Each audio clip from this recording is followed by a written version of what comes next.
Queridos, nesse dia em que Jesus foi traído, em que Ele participou desse momento, o qual nós repetimos agora, é o único relato na Bíblia que fala que Jesus cantou um hino. Logo depois de cear, eles cantaram um hino, pouco antes de chegar ao Monte das Oliveiras para ser traído, porque se continuássemos lendo onde paramos, Jesus diria: olha, mas eis que a mão daquele que vai me trair está com a minha sobre a mesa. Logo depois de poder fazer esse ato que nós fizemos, de comer do pão, de beber do cálice, Jesus ele dá uma palavra para um dos discípulos que seria o mais importante no quesito de formação da igreja. Aquele a quem Jesus declarou que daria as chaves dos céus, representando a igreja. É claro que não era a Pedro, como alguns acham que é Pedro que está ali com a chave do céu nas mãos, né? Não.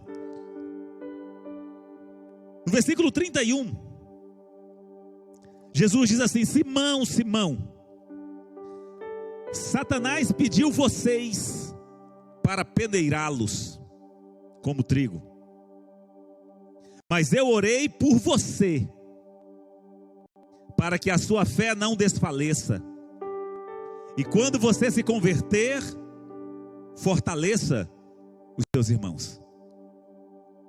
Eu queria falar um pouco com os irmãos nessa noite sobre o tema peneirados como trigo. Queria que você fechasse os seus olhos. Naquela noite, Jesus advertiu os discípulos a respeito, podemos declarar, de uma nova etapa do processo. A nossa vida cristã é um processo, como um processo judicial. E naquela noite, falando num linguajar jurídico, Satanás protocolou uma petição diante de Deus, baseado na vida dos discípulos, e requereu um direito que ele tinha de peneirá-los.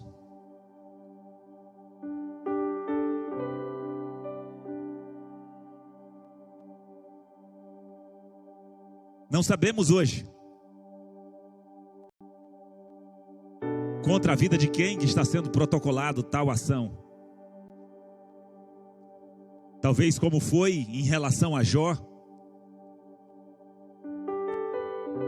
talvez como foi em relação aos discípulos, ou especificamente em relação a Pedro.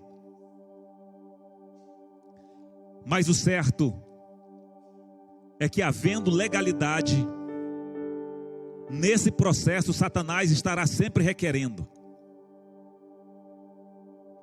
E o certo é que, requerendo com base em legalidade, Deus não pode negar. Assim como não negou no caso dos discípulos, e especificamente de Pedro. E é por isso que eu gostaria de entender com os irmãos um pouco a respeito disso nessa noite. Senhor, eu te dou graças.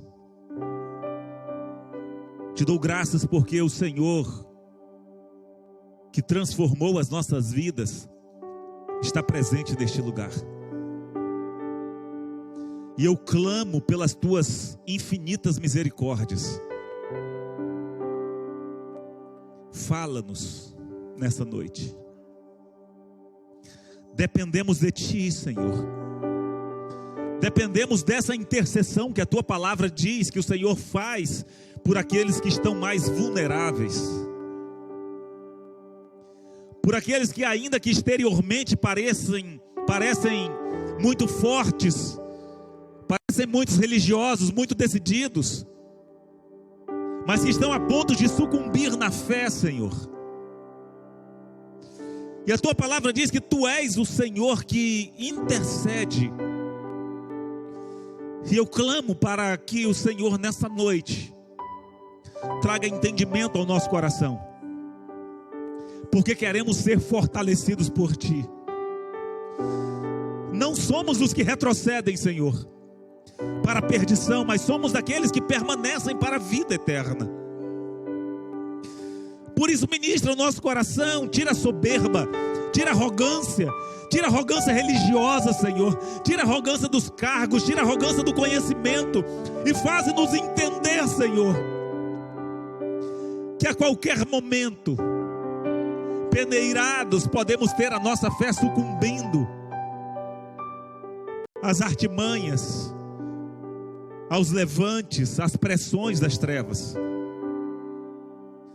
e que possamos guardar o nosso coração em ti, e que possamos guardar a nossa vida em ti, e saber que se não for o Senhor, a nossa religião, aquilo que fazemos, Senhor, aquilo que conhecemos, não pode nos livrar das mãos do inimigo, mas que o Senhor é aquele que, intercedendo por nós, impede, Senhor, que tenhamos um fim destruídos, e podemos assim celebrar na tua presença e fortalecer os nossos irmãos. Muito obrigado pela tua ministração aos nossos corações dessa noite, em nome de Jesus. Desde já te agradeço, Pai. Amém. Então, queridos, Pedro nesse momento se considerava muito forte espiritualmente. Pedro se considerava como um dos mais preparados apóstolos e discípulos dos que seguiam Jesus. De repente, depois desse momento tão extraordinário de cear, de Jesus ali trazer a revelação do traidor, Jesus olha e diz: Pedro, olha, Satanás pediu para peneirá-los. Jesus fala isso no plural, peneirá-los, referindo-se a todos os seus apóstolos, a todos aqueles que estavam com ele, que eram os seus apóstolos que haviam ceados com ele naquela noite. Mas Jesus demonstra uma preocupação especial. Ele não diz assim: eu orei por vocês, para que a fé de vocês não desfaleça. Ele diz para Pedro, ele diz: mas eu orei por você, para que a sua fé não desfaleça. Jesus estava trazendo um tratamento especial e diferenciado para Pedro, porque ele sabia o que aconteceria ali algumas horas depois. Não sabemos se isso aqui aconteceu talvez por volta de 7 horas, 8 horas da noite, 9 horas, não sabemos. Mas sabemos que ali por volta das 3 horas da manhã, o galo cantando, Pedro já estava negando a Jesus. E Jesus sabia disso. E ele sabia quão grande seria o baque para a vida de Pedro, quando ele se deparasse com a realidade, pelo fato de ele estar tão seguro de si, de ele achar que a religião dele, de ele achar que o posicionamento dele, a proximidade dele com Jesus, poderia livrá-lo, no momento em que ele se apoiasse na sua carne. E a Bíblia diz que a nossa carne ela é fraca, no momento em que nós nos apoiamos nela, nós caímos. Jesus completa, ou Pedro retruca Jesus, depois de Jesus falar isso, diz: olha, eu estou pronto para ir contigo para a prisão e para a morte. Veja como estava a convicção do coração de Pedro. E na verdade, quando nós temos o conhecimento da nossa natureza, quando nós temos o conhecimento do mundo espiritual, nós sabemos que não há ninguém imune às trevas. Não há. E o que Deus, através de Cristo Jesus, estava tratando no coração de Pedro era exatamente isso. Pedro estava, na linguagem de hoje, se achando espiritualmente. E Jesus vem e diz para ele: eu digo para você, Pedro, que antes que o galo cante hoje, 3 vezes você negará que me conhece. 3 vezes você me negará que conhece.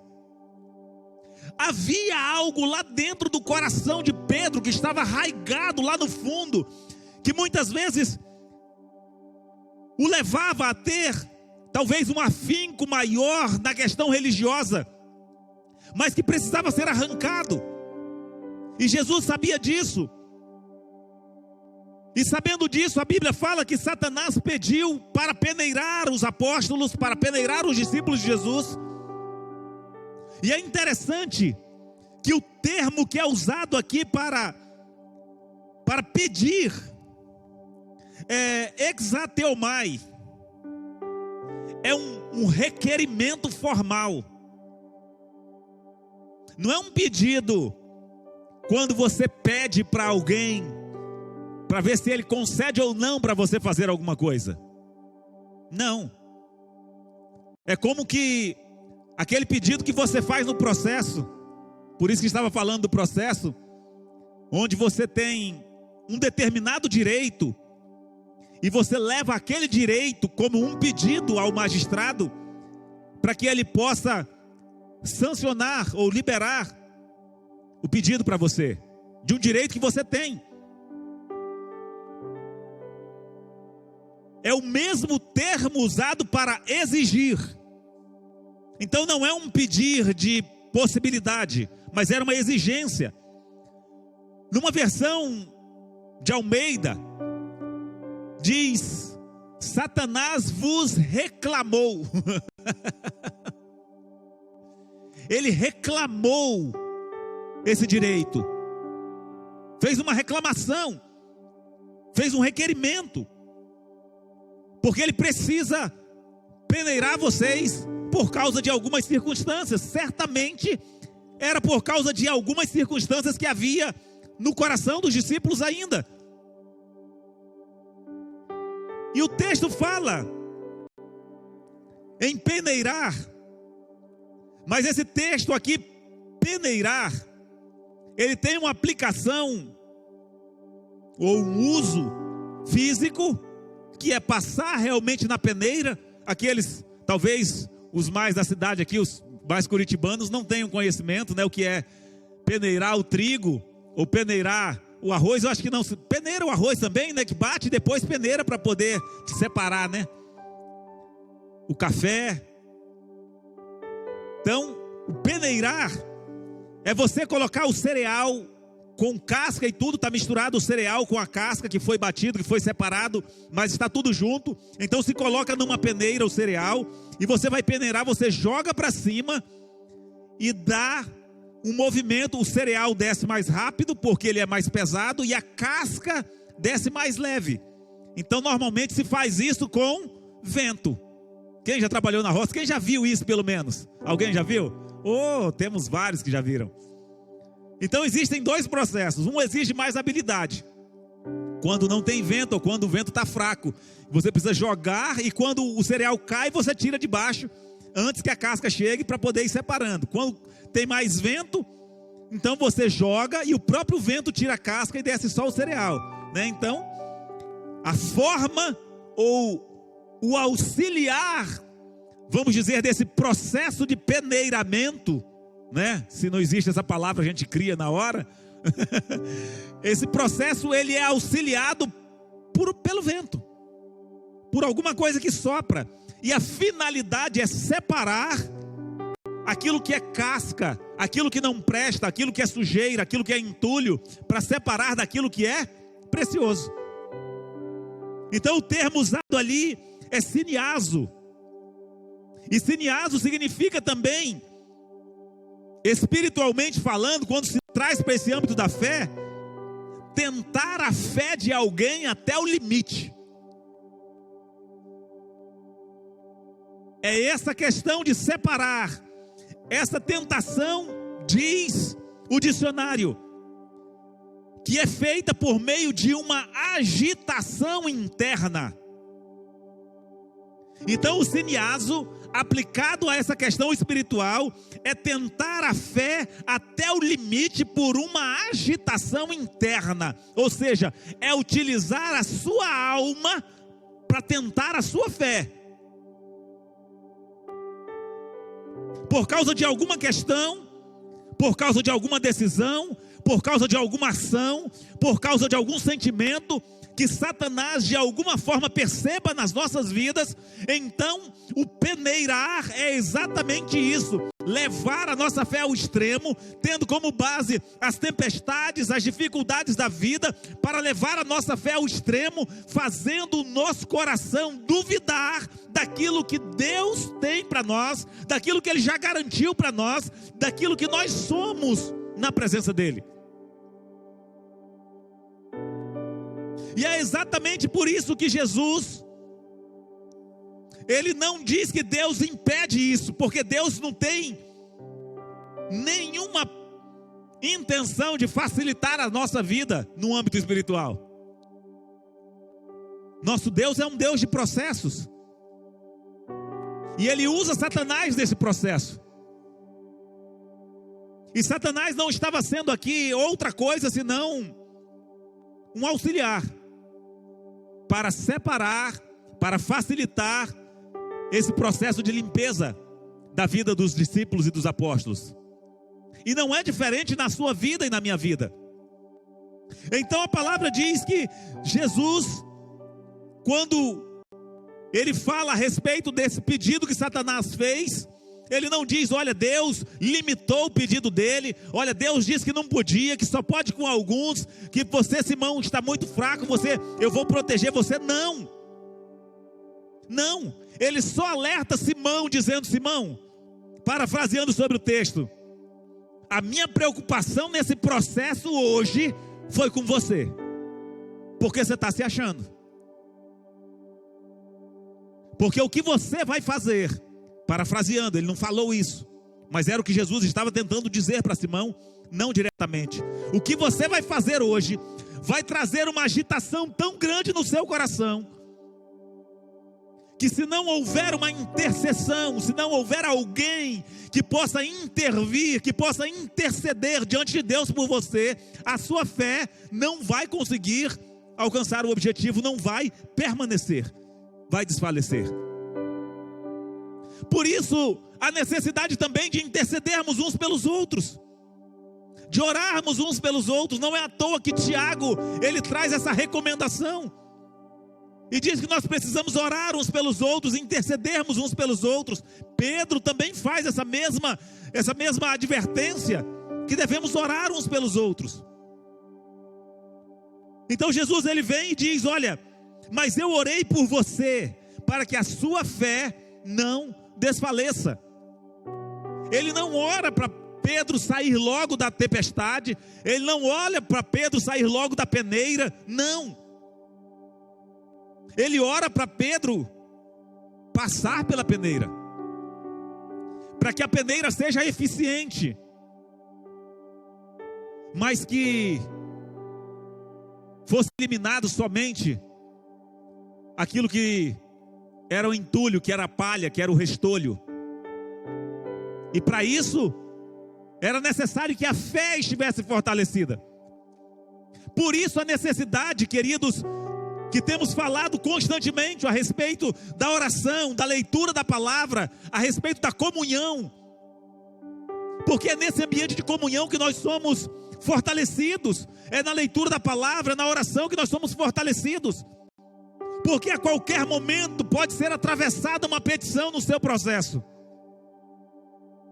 no processo da sua vida, em relação aos seus filhos, em relação à sua saúde, em relação a alguma área que Satanás perceba que de alguma forma ele pode levar uma vantagem, que aquilo possa de alguma forma prejudicar a sua fé, ele vai tentar de alguma forma convulsionar o seu ser, convulsionar a sua alma, para você angustiado, sendo levado a uma agitação interna, encontrar um limite da sua fé, ou levar a sua fé a desfalecer.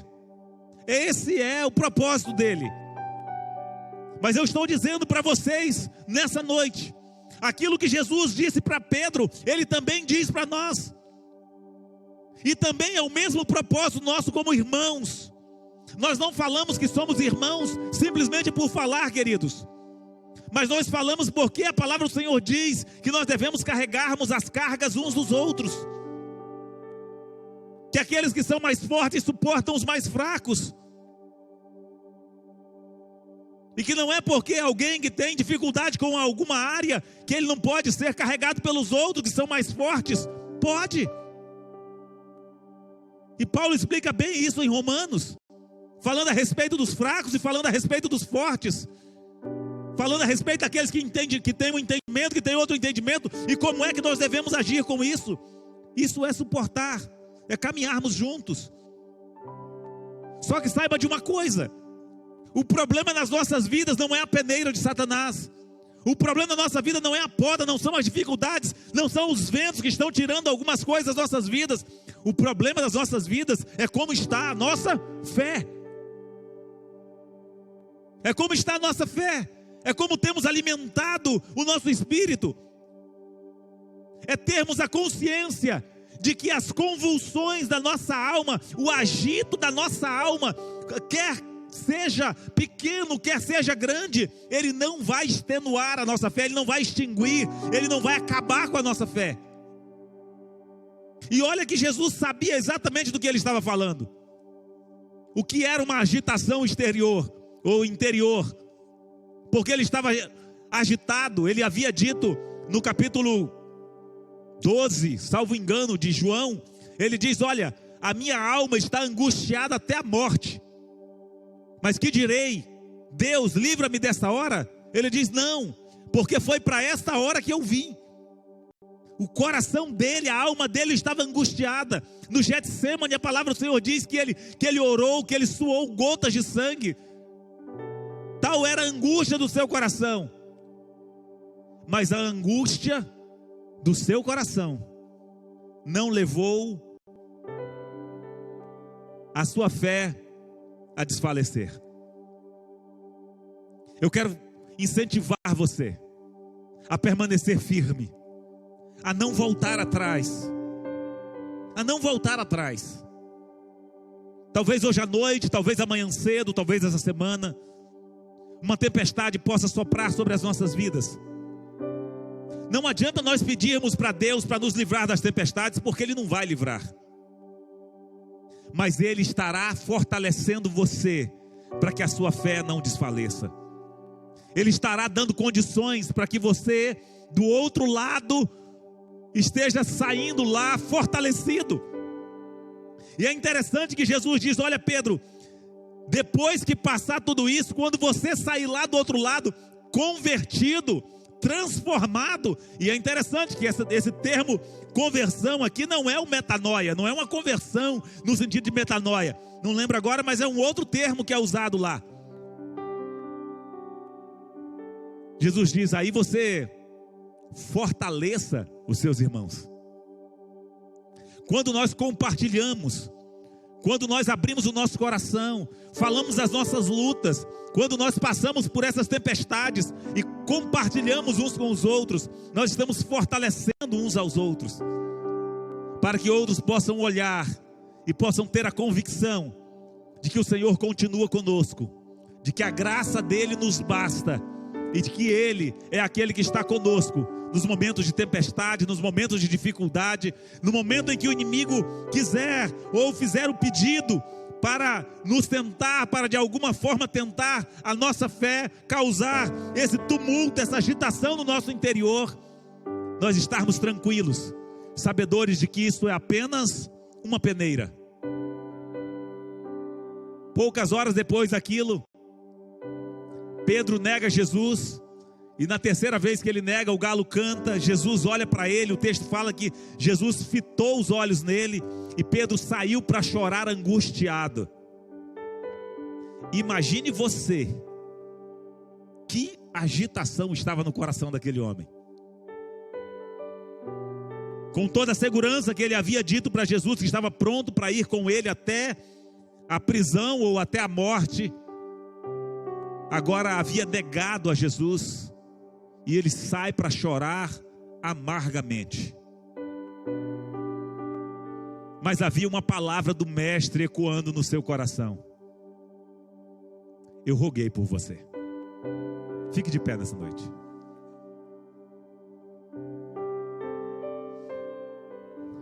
Feche os seus olhos. Ouça o Espírito Santo dizendo para você nessa noite: eu roguei por você.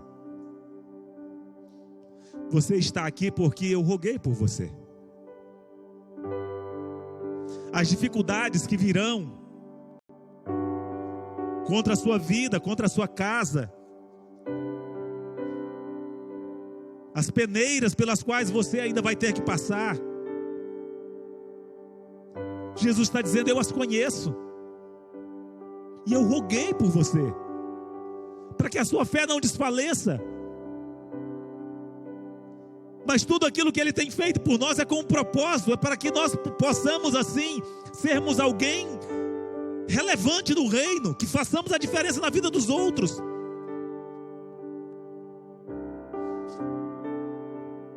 Saiba de uma coisa: Satanás está em todo o tempo buscando, tentando de alguma forma impedir você de alcançar o seu alvo, o propósito da sua fé, que é a salvação em Cristo Jesus, que é permanecer firme até o último dia.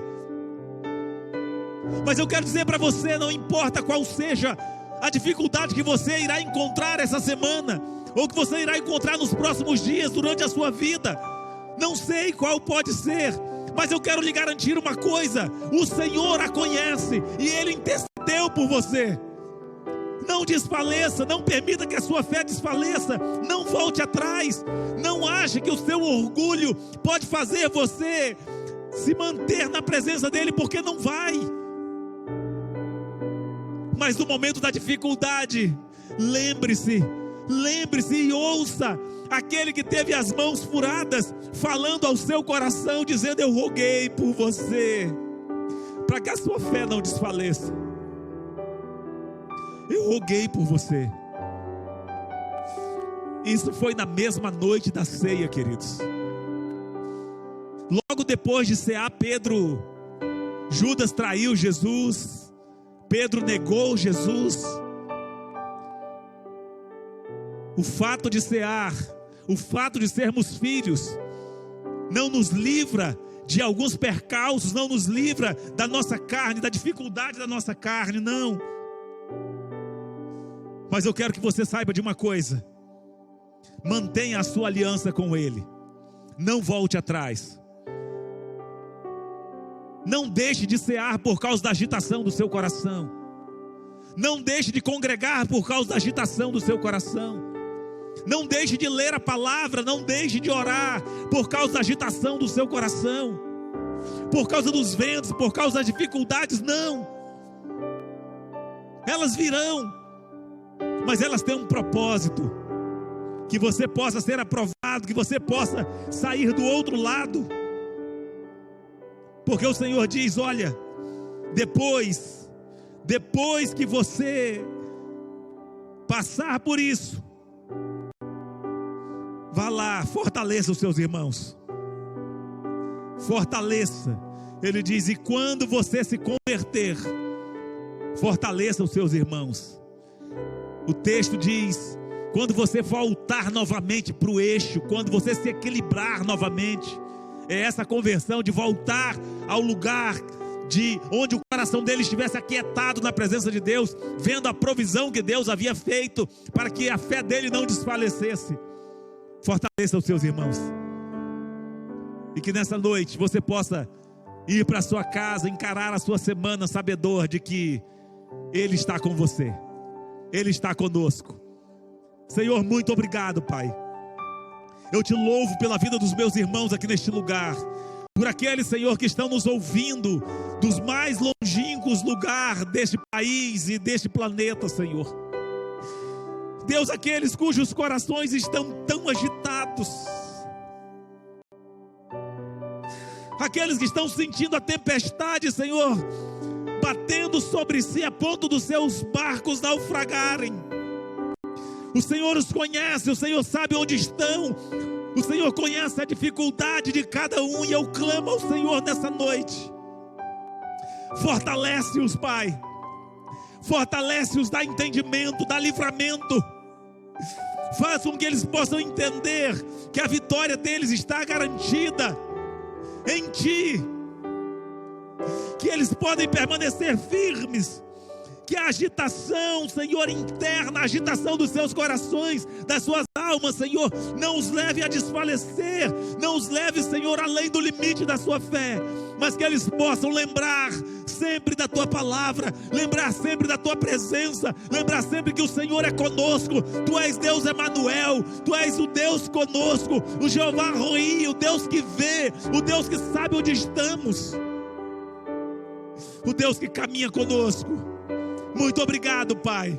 Eu os abençoo nessa noite, neste lugar. Eu os abençoo com uma semana de vitória, Senhor. Que no meio das tempestades, que no meio das tribulações, eles encontrem aquietação em Ti, eles encontrem consolo em Ti, eles encontrem descanso, segurança nas Tuas mãos, para continuarem firmes, Senhor, sabedores de que Tu és um Deus que não falha, o Deus que está conosco todos os dias. Que o amor de Deus, o nosso Pai, que a graça do nosso Senhor e Salvador Jesus Cristo, que as consolações, as bênçãos e a comunhão do Espírito Santo de Deus seja sobre você, sobre a sua casa, os seus negócios, seu trabalho, seus estudos, agora e para sempre, em nome de Jesus. Amém. Amém, queridos. Glória a Deus. Deus abençoe a todos.